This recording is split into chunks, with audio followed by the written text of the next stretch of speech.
Yeah, once again, it's time to go by the numbers here on the Digital to Dice podcast. I am Dave.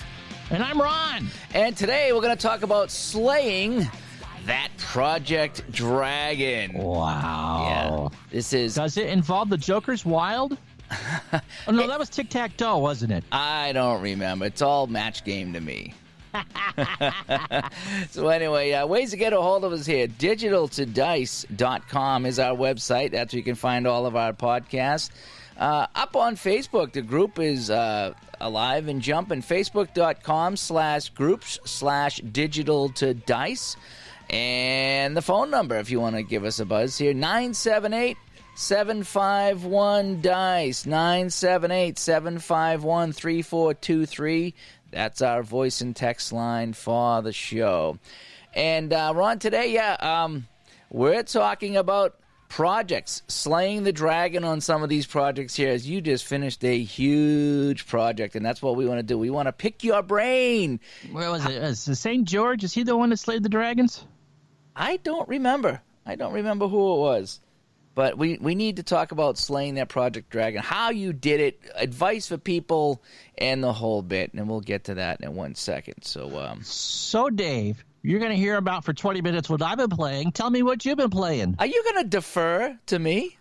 I'm going to be like Bill Belichick without the hoodie and defer. Okay. And I'll take the kickoff in the second half and run it down your throat. I mean, go ahead, Dave. We're going to get the ball, and we're going to win. We're going to score. Yeah. Who was that guy? Was that guy from Seattle, the Seattle quarterback? Yeah, it was Hasselback. Yeah, okay. And he got picked off, I think, for a pick six and they lost. Yeah, something like that. Too funny. Oh, boy. Anyway, I wrapped up a little side project I had here, Ron, that I forgot all about. It was the game-winning drive. I've been playing some football games. I actually started playing the 1979 Tampa Bay Buccaneers season.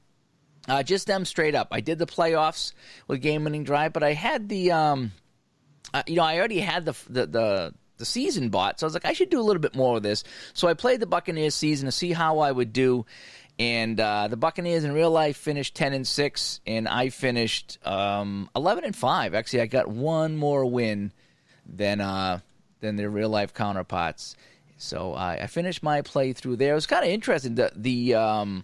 Some of the scores were very different. There was one that was kind of the same. The Giants game, the second Giants game was really close. I think it was 31-3, and I had it 27-3. But for all intents and purposes, the scores were very different in that playthrough. But it still was a good time playing that game when I love that game. And so right now, I'm actually setting up the 1986 season. So I'm using the game-winning drive helper. I'll talk about that in 1 second. But I'm using the game-winning drive helper. And I'm printing out all the games because you could play in the helper, but what I want to do is I want to get all the numbers in. I want to print out the season so I can sit and I can, while I'm watching somebody on YouTube or just kicking back, I can just like roll a bunch of games all at once, because otherwise you'd have to roll the game, record it, and then set up a new sheet, put in all your numbers again. So I like to have these score sheets ready to go so I can just start rolling the dice, start chucking the dice, as they say. So I'm setting up the 1986. Such a dice chucker. I am a dice chucker. I'm setting up the 1986 season in game-winning drive as we speak. So what intrigues you about that season? Because it's the Patriots do well, but it's not a Super Bowl season for them. That was right after the Super Bowl season for them. It was the year after the Super Bowl, yeah. Yeah, and that's just the 70s, the mid-70s, right up to the late 80s was my sweet spot for all these sports, for the hockey, football, and then baseball. So I remember right after, a couple weeks after that Red Sox-Angels championship series, the Patriots went down there to play the Rams at the same stadium. I forgot who won the game, but it was kind of curious that the two Boston AF American League franchises for Boston and LA would hook up within the month of each other, one in the playoffs for baseball, and then before they could even get to fill in the field for football, to have the Patriots go down to play the Rams. That was kind of intriguing. Yeah, I actually was at a Patriots game, and we got out of the game. I don't remember who they played, and I remember in the parking lot listening to the Red Sox game against the Angels on the radio, in the parking lot while we were, having the post-game party, per se. I don't remember what game it was I was at. I don't remember. It was long. It was 86, as you say. But I remember the Sox were in the series at that, playing the Angels at that point. So yeah, so I just went with 86. I know you did too. So I was like, well, it'd be kind of fun to see how how your 86 season plays out with my 86 season. You're using Dave Koch Sports PC, and I'm using the Cards and Dice with Game Winning Drive. The Game Winning Drive helper. Okay, I found that at the tabletop. I think it's tabletop-sports.com website there. I found a helper, and what it is it lists all the teams on a master sheet. And so you take the season that you have and you input all the stats for that team into one column, okay? And you do that for all the teams that you want to have available, obviously. If you want to do the whole season, you need them all. If you're only going to do one team, then you just put in that team and their opponents. And once it's in, you go to the score sheet that's in there, and you can actually have a drop-down box to select your team, and it drops in all their stats. And in game-winning drive, let's just say your offensive scoring roll is 11 to 23. Well, you got to compare it to their defense, and their defense might tell you to add or subtract from that scoring roll. So let's just say it's subtract 1, so that 11 to 23 scoring roll now becomes 11 to 22. Okay, that's how game-winning drive set up. It doesn't do that calculation for you, but what it does, let's just say, okay, you're playing, New England, Miami. It'll say New England scoring roll 11 to 23, and then right next to that, it'll say Miami defense, and it'll either be, a positive number, a negative number, or a 0. 0 stays the same. Let's just say it's -1. So right next to that, you would type in 11 to 22. So that would be the adjusted roll. So you still have to add the adjusted rolls to it, but it shows you all the stats. So you don't got to write down the team stats and do any calculations, so to speak. You still got to calculate, but it's right next to each other. In other words, 11 to 23 -1 is 11 to 22, and you're done. And then you do that for all the columns. But it's just, so I was actually setting up a sheet in 60 seconds. Okay, that's impressive. Yeah. So, it took me 15 to 20 minutes to input all the teams into the master schedule, and then you select your team, it loads it for you, and then you look to see what calculations are needed. You type it in, and then I was printing them out. And someone had said, "Why are you printing them out? You can just play right from there." And you can play right from the score sheet, and it's going to look good and type it all out and look great. But if you want to play game after game after game, you'd have to play the game and then figure out if you wanted to save that or print it or whatever you want to do, then clear it out, and then add your new teams and do the calculations again. And I didn't want to do that. I wanted to play a game, flip the sheet, and then stop playing another game immediately. And that's the advantage of playing these things on the computer, even the Cards and Dice port, is the computer does all the hard work and the math for you. That's how the great game 2nd and 10 came to being. I mean, I remember playing the first edition, which was ironically called, get this, 1st and 10, or not 1st and 15 or 1st and 20, 1st and 10, and there was enough math to make your head spin, and it took about an hour to set up because you had to calculate everything, and then you had to put it on the sheet, and then you printed the sheet, and so you had a game sheet to play off of. And this was before things like Ball Roller came out, and then you had to play the game by hand. And what turned that into an absolute gem was, let's just put this on a computer, and instead of turning it into a helper, Wayne Poniwaz got Richard Hanna to program it for him, and voila, 20 years later, that and Action PC are the two gems of the computer football sim community. Yeah, no, it is, and that's what makes it fun. And we talked about integrating computers and software into Cards and Dice, and having it a nice meld, so to speak. So I used the Game Winning Drive helper to set up that season there, and like I said, I was able to set up a score sheet in about a minute or so, and then print it out. So I got 5 or 6 weeks printed up, and I'm not sure if I'm going to print out the whole season first and then start playing, or maybe print out half the season and stop playing, because sometimes part of the project, it's a project setting up the project. And that kind of dovetails into what our topic is today. I mean, if you're going to do an entire football season, that's 230, 240 games, even if it doesn't take you very long to play. That's still a lot of games to go through. When I do my 86 NFL project on Retro Sports Network, we're talking hopefully less than 40 games, including the playoffs, knowing that there's 9 playoff games. Well, it'll be less than 45. Because there's 9 playoff games, and most, a minimum of 32 regular season games and probably closer to 40. So yeah, that takes a long time to do. Now, and to kind of dovetail into what we're talking about, everyone starts off on a House of Fire, but you get to week 3 or week 4, and you get, oh look, it's the Lions and I'll just pick it, the Saints, and they're both 0-4, and it's turnover fest palooza, and you go, really? Do I want to play this game? Right, Am I going to get any enjoyment watching the battle for the number 1 draft pick for, the 84 Colts, like 1-15? Really? The battle that's for why the first pick of the 87 draft. Oh, boy. I'm wondering if I'm going to stop playing this and then say, look, I might just pick some select games and then use a quicker play system for some of the other games. I'm interested to see if I can get this done, because this would be my biggest project to date. That's a huge project. I mean, that's not a small deal at all. I'm figuring it's 5 to 7 minutes per game to play. Once the sheet's set up, I think I can play a game in 5 to 7 minutes. So what are there, 14 games?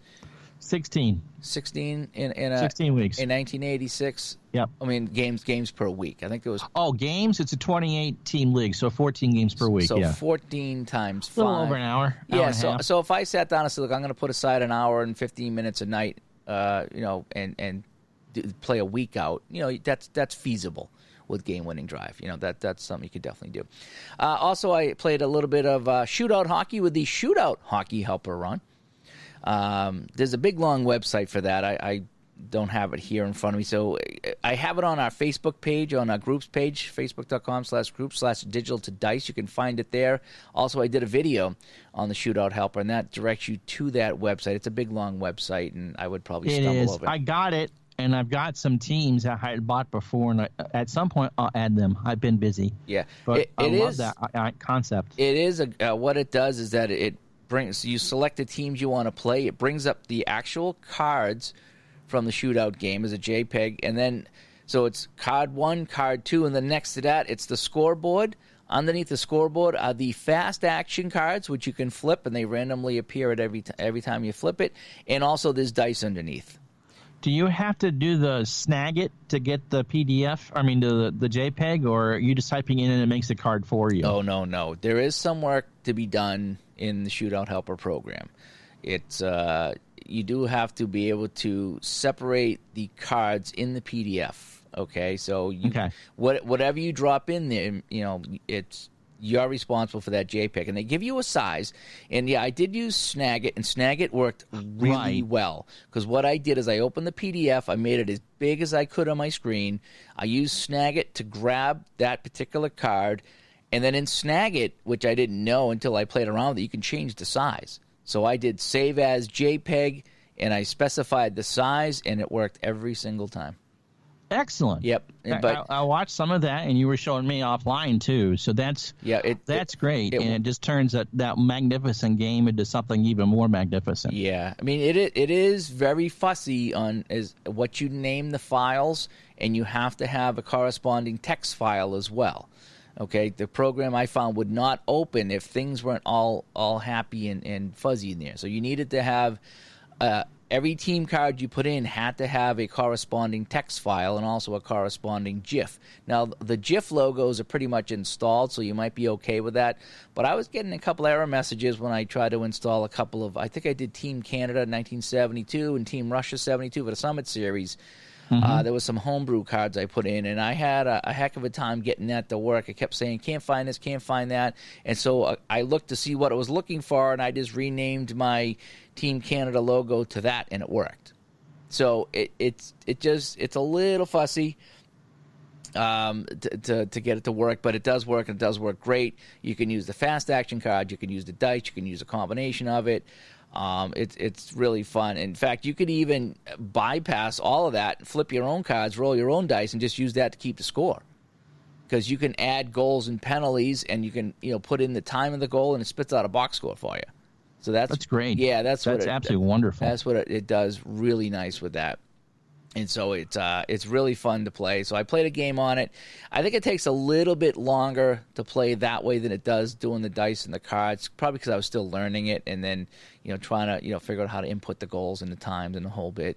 But I did a video of that on my my YouTube channel there, and I think I put the link on the Facebook group. Yeah, but the Shootout Helper is really fun, and as you said, you can roll the dice, you can flip the cards, you can go to the they have an online version of the cards you can flip.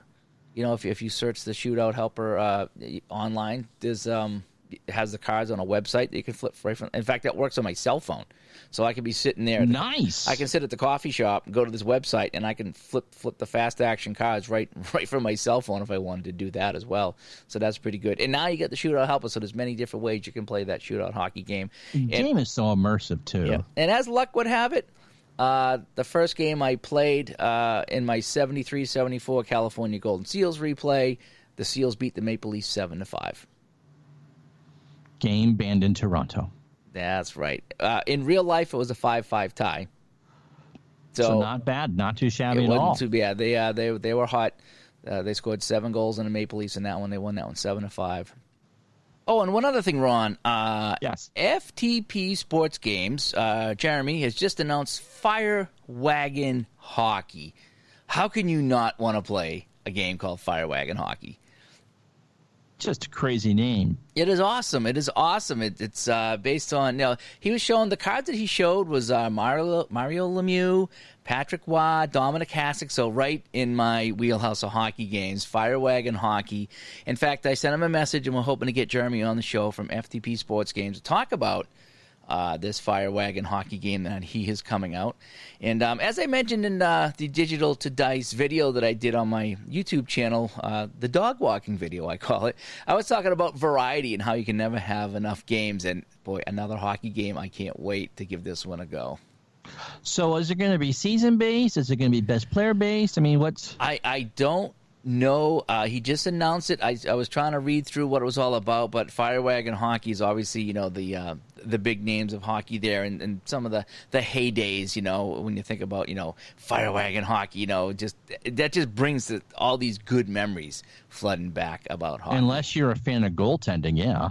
Yeah, I suppose the goalie's not going to be too happy with this game, but anyway, so we're going to get him on the show hopefully soon, sooner than later, and he'll tell us all about his new game. In fact, I got to jump into some of the FTP Sports Games. That's what I haven't gotten into them yet. Like I said, I'm still new into this. I'm still inching my way into a lot of these games here. I'm semi-familiar with the Dugout Steps baseball game that he's produced. Okay, and I know some of the listeners were pretty excited when we said we were going to have somebody from FTP Sports on. Yeah. So that's good, too. So anyway, all right, so let's move on to the featured topic. Yes. And that is Ron slaying that Project Dragon.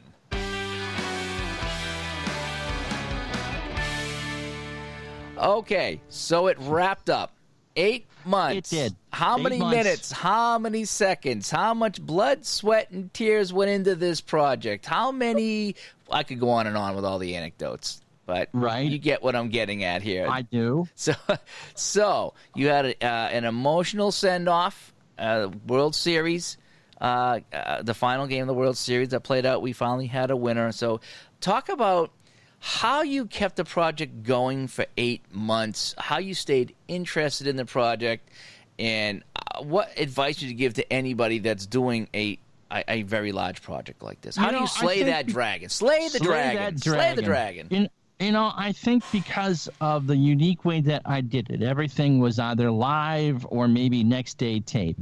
And so every time I would stream a game live, we'd have people in the chat, and they were interested in what I was doing. I was able to cherry, even though I think I did 93 streams and probably close to 98 to 100 games. That includes the playoffs. So there were people watching every step of the way and commenting every step of the way, and I think that helped a good deal. Being able to focus on the pennant races that were good, and having that sort of good feedback certainly helped wanting to keep that going. I took an unscheduled break because of some medical issues, such as getting my foot ran over by a frozen food dolly, and I was able to get actually a week off when my wife took vacation for her birthday, the first week of July.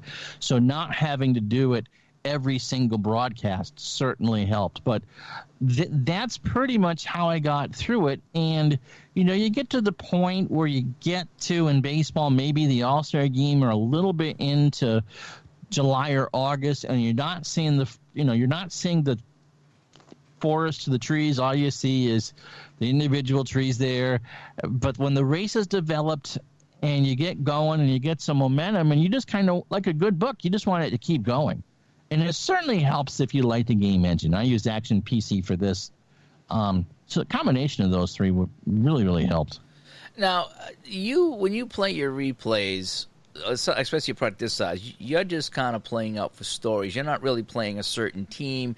You're not really rooting for a certain team. You don't really have a personal interest. You're kind of sitting back and taking a bird's eye view. Maybe you're in the booth, so to speak, broadcasting this. So does that make it easier when, I don't want to say you don't care who wins. That's not really a fair way to put it. But when you're okay with who wins. I don't lose any sleep on who wins or who loses. The Red Sox that particular year won 89 games, and so I kind of expected them to be in the mix when we got down to brass tacks. And they weren't. They had an absolutely horrible year. And so I think in that way it was nice that you didn't have to sit and watch the favorite team struggle through, because there was just too many other storylines to focus on. But I think the most certainly single-team replays are teams that either fell short your favorite team from when you were 14 years old, or whatever it is you want to focus on. And that I can understand get more of a grind, because they're going to have their good days and they're going to have their bad days. And if you get too many bad days, once maybe the love affair ends with your project, that's where you start to get into trouble, where things don't get picked up. Was there ever at a point you got frustrated during this long project? There were some points that surprised me, but frustrated, no, not really. I mean, I'm very familiar with the game engine, so I knew I would be okay with that. I think towards the end, trying to find the right package of games to show down the stretch without not including teams that were still in it. I mean, that part was frustrating, but when it came time to actually play the game, the schedule gets kind of top-heavy towards the end of the regular season, and that can be kind of a grind. But overall, you don't want to race through it, and you don't want to go too slow. At any point, did you feel like, I don't want to do this anymore? Was there ever a point at this point that you felt like you were forcing yourself to finish this project?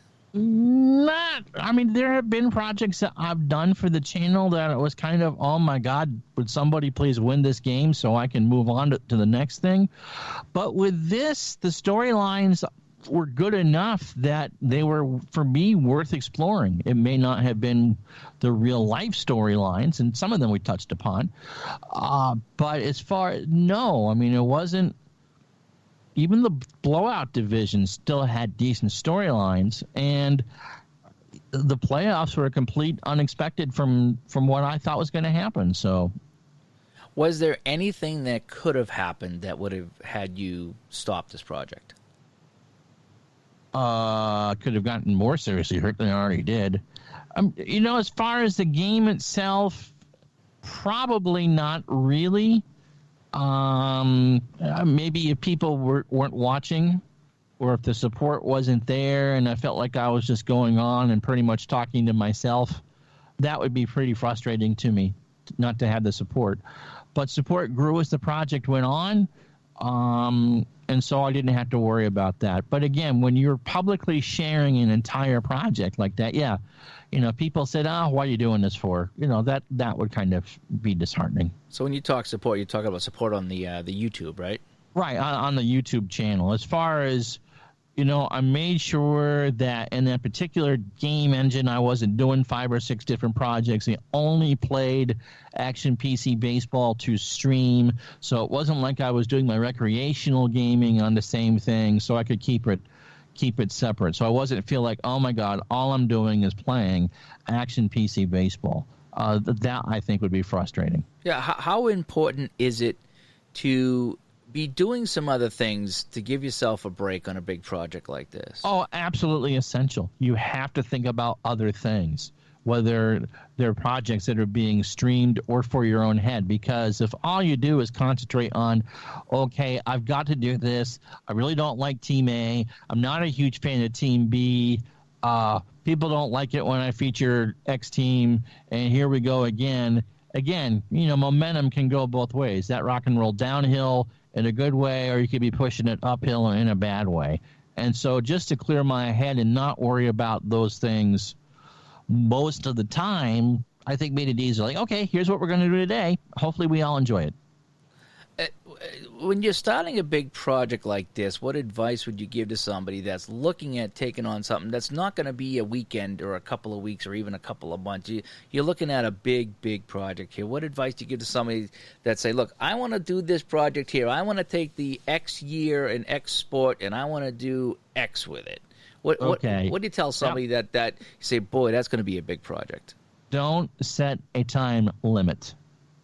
You have as long as you want to finish that project, whether it's 6 months, 10 years, 20 years. Don't set a limit. I'm going to have this finished, which is kind of what I did, by an X amount of time. Do something that you feel passionate about. Hey, if you want to replay the 1978-79 Bruins season and think you can get them over the hump, then do it, but stick with it. Every project starts hot. You're going to roll games out, and at some point they're going to struggle, and at some point you're going to watch someone else's project and go, oh, I want to do that, and it kind of gets there. Let the project rest when you're ready to take a rest, and then be ready to come back to it when you're ready. Why are you playing the project? Are you trying to get a team past whatever the goal was for the year? Did you want the Cowboys to beat the Steelers in that Super Bowl? Can you get past the Canadiens in hockey?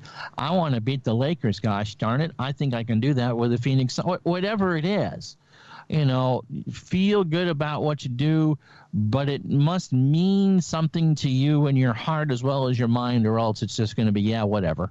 Yeah, that's a good point, because if you are into it, then you're going to want to continue playing it, no matter the results. And if you're doing it for another reason or for somebody else or for not the right reasons, then you're more apt to let that fizzle out. Absolutely. And most people don't share the results of the replay. And so it really is you against yourself. And I do want to say that, don't take on a big project with a game engine that you're not real familiar with, because you might get a quarter of the way through something and hate the engine. And there's no incentive for you to go and finish that if you're frustrated with maybe not the results that the game is giving you, but how it gets to the results. Okay. Is there anything you would do different? Looking back at the last 8 months for this project here, is there anything you would have done different? Not really, which I think just kind of goes for how strong the project was. I picked the games I wanted to do. We had a good storylines and one good pennant race all the way through. You can't help at the end of the year not having a backup worth of stuff as teams try to sort themselves out. I think in the future that I would probably do, when we do this next year, maybe not 3 live games a week, but 2 live and 1 tape. For that, but as far as getting the project done, I think it's easier because there was that race. It would have been kind of interesting if everything was out of reach by the 1st of July, and you start playing out the string then. That's kind of hard to keep people entertained, or yourself entertained for that matter. In looking at a large project versus a medium versus a quick play project there, talk about some of the differences in between the three, the 3 bears. Well, the big thing with a large project is the amount of time you're going to spend doing it. if you do a single team replay for baseball, for instance, that's 162 games. And so half hour a game. So you're probably talking a minimum of 81 hours to complete. And that doesn't include any research you do when getting if you do an as played lineup, getting those score sheets ready, or making sure that you're not using. I mean, the big thing that happens to all of us is we go to use a reliever, we look at who's starting to on the hill the next day, and not only is he starting the next day, I've used him in 5 innings in relief the day before. How do you justify that? Depends on how involved you want to get through it. So there's prep work for any replay, long, medium, or short. And again, when you find yourself that's not falling out of love with it, but when it becomes repetitive, can you still put that much effort into it? Am I getting the results that I want to get out of it? Is the team doing what I expected it to do? So is there any more satisfaction playing a longer project versus a shorter project? Well, finishing a project is an accomplishment regardless of what size it is. Yeah, because as a group, we spent 8 months together on a particular project.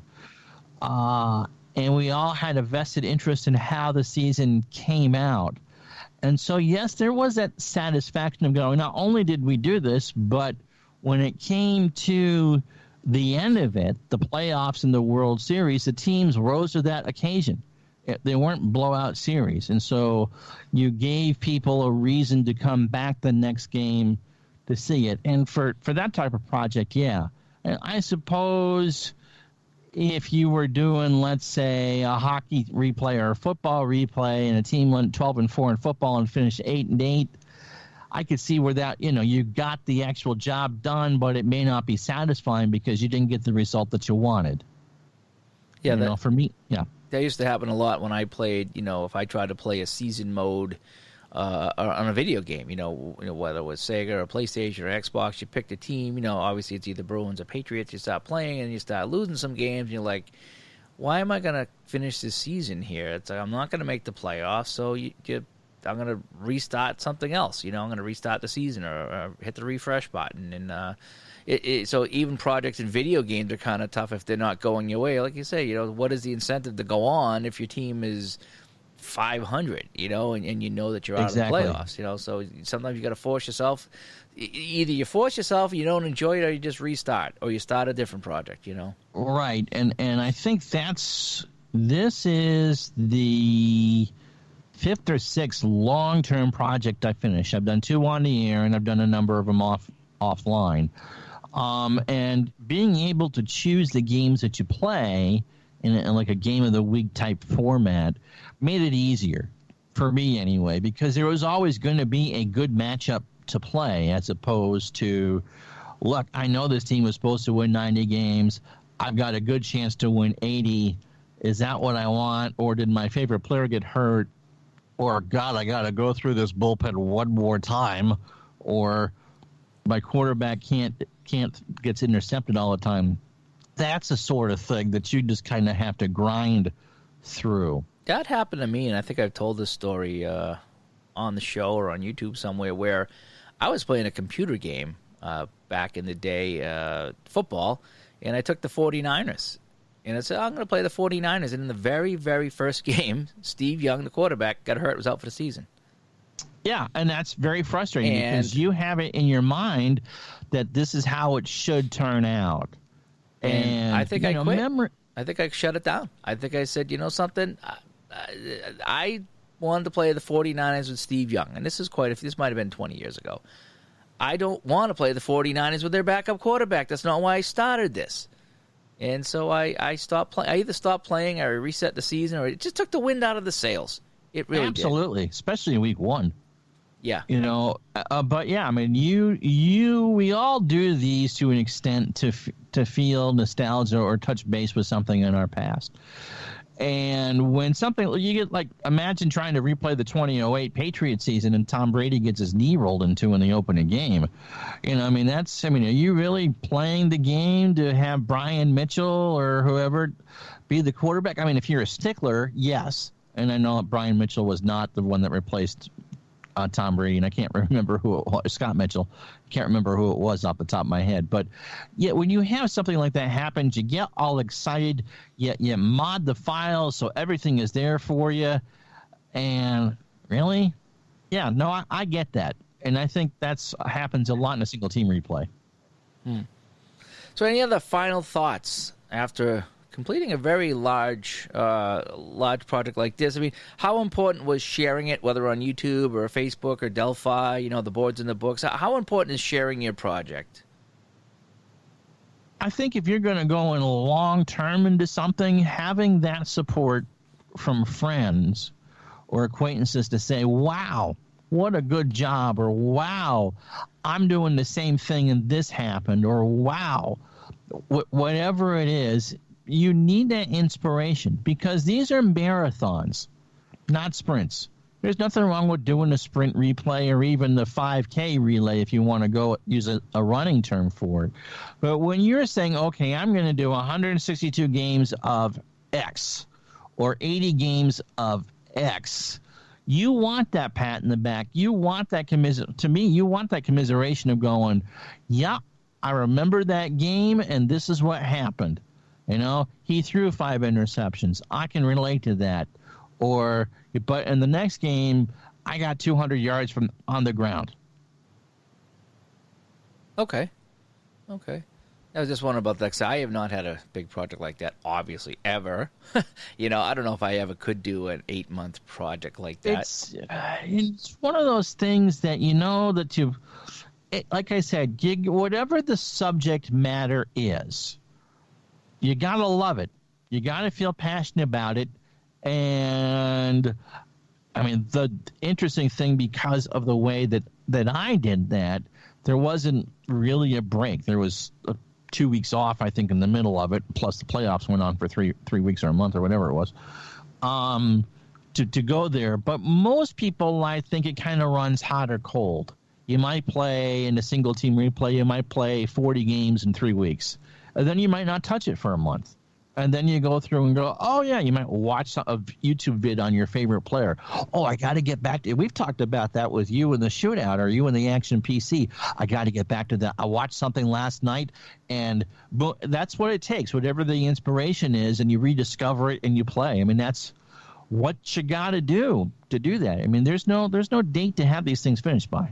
Yeah, I have that 1974 Bruins project going on, Action PC Hockey, that like I said, I played a bunch of games to start, and then I got away from it, then I come back to it, and so that's kind of in the background. That's been a few months long project that, again, I don't have a timetable for. I keep playing a game, and then I'm not going to play all 78 games. That's a long time to play, at least for myself. So I play one, and I'll skip ahead a few. Then I'll play one, I'll skip ahead a few. So I do want to complete that, see if I can make the playoffs, and do the playoff run with that. But that's, I guess that would be my long-term project. But again, I don't have any kind of timetable for that. I'm just going to play that as I see fit. But every time, like I say, you spark it up, you're like, man, I miss this. I miss this. I miss this team. I miss this game. I miss playing this game. I miss broadcasting. Whatever it is, and then you get it, and then you'll play a couple of games. And then, and so you're right, it kind of ebbs and flows, and then you'll get away from it and maybe play something else. My new thing is I've been checking out a lot of other games, and I've been, putting my findings, so to speak, on YouTube, and hey, look at this game I found, look at this game I found, boy, this one's fun. So I'm all over the place right now, so I haven't been able to focus on one particular project. I did finish a couple of smaller projects that we talked about earlier on the show. That is my one big one in the background. But like I said, it's like when you go back to it, it's like, wow, I missed this. I really did. The one thing I would say is that you're going to wake up one morning and you're going to realize, you know what? I've only got 20 games to go. I've got a quarter of the season left. I have 4 football games to go. And damn it, this time Green Bay's going to beat Minnesota, or I can shut down the 85 Bears, or whatever it is that your passion is. And you get ramped up because you know you're at the finish line, and you just kind of want to ram it through to get it done. And then you realize, it's done. And then you either compile the stats, or you go through and or read through what you did. And yeah, that's a major sense of accomplishment to do that. So there's a point where kind of the tide turns against, back into your favor. Okay. I think for the longer term projects. All right. So one final question before we wrap up here, talking about slaying that dragon, which is the large project, or any project, so to speak. But the idea that, a lot of us have a lot of different projects going on all at the same time. And we're talking to you here after this big, long monster project that took, 8 months that you said started back in January. After finishing something like this is just your personal thoughts.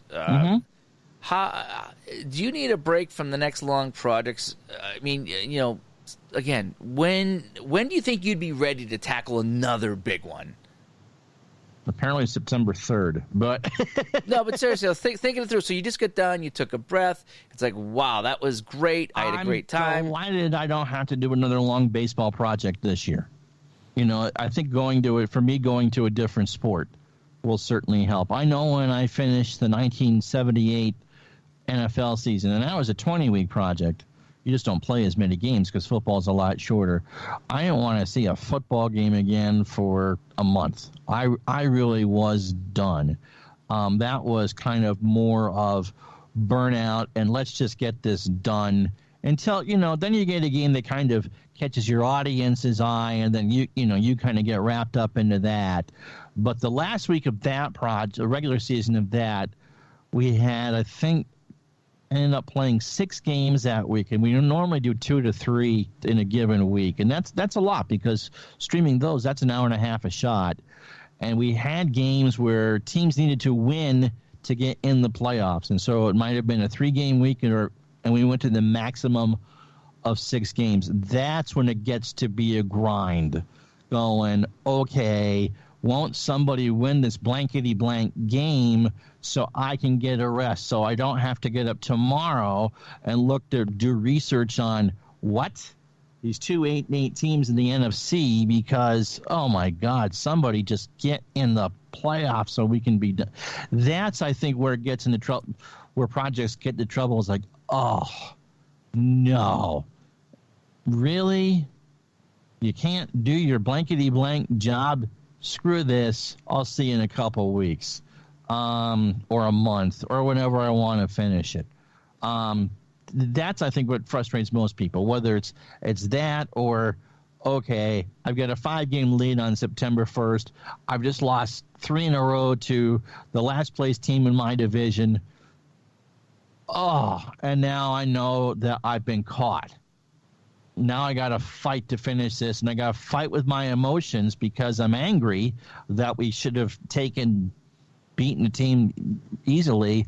And yeah, that's, I think, when it becomes the struggle. It's like, oh, really? Again? I got to do this now? So a big project like this, but you're saying you do need a little bit of a break before you tackle the next big one. I don't think I did a football game on my channel for about a month after I did that or the Pro Football Championship, just because I was ready to be done with it. I'll do a baseball. I'll probably do some baseball this week, maybe next week. But as far as a long-term baseball project again, no, I'm not starting one next week. So it's almost like grabbing fast food. You have a hankering for fast food. You go out, you get the fast food, and then 3 hours after you have the fast food, you're like, "Why did I get fast food? I'm not going to do that again." And then in a few months, you're ready for fast food again. Yeah, I mean, a few weeks ago that we went to, I sent the wife to McDonald's. What do you want McDonald's for? I haven't had it in forever. You eat hamburgers. You get good hamburgers. I want McDonald's. They taste different. But I'm like, okay, I did my McDonald's. I don't need it again for 2 or 3 years. Yeah, there are other places to get burgers, but I can't say that, I did McDonald's.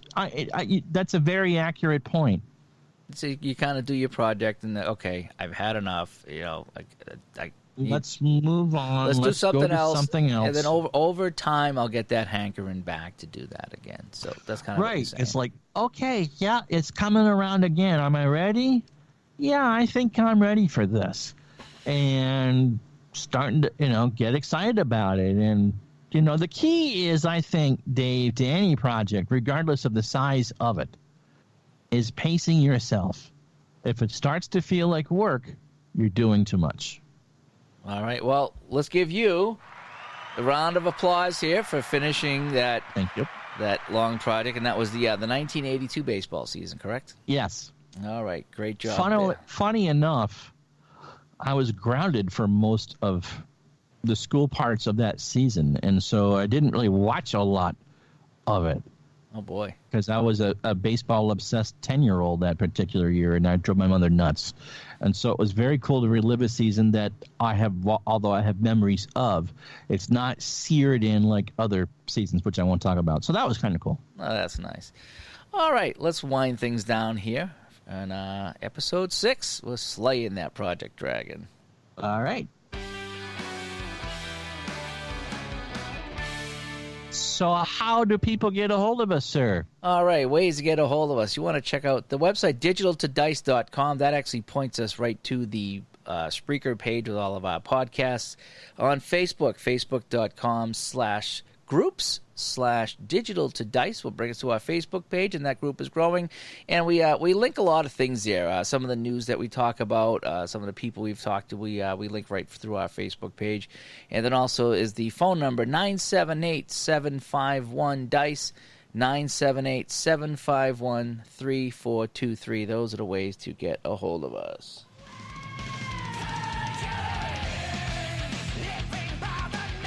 So we were By the Numbers again. Thanks to Metal Church again for allowing us to use their new song, By the Numbers, off their new CD. Ron, again, congratulations, and thank you. Thanks so much for sharing that on this show as we talk about slaying the projects. It can be done. You just got to have patience. All right. Until next time, you've been listening to the Digital to Dice podcast. I'm Dave. He is Ron. Thank you, and have a good day. Good day.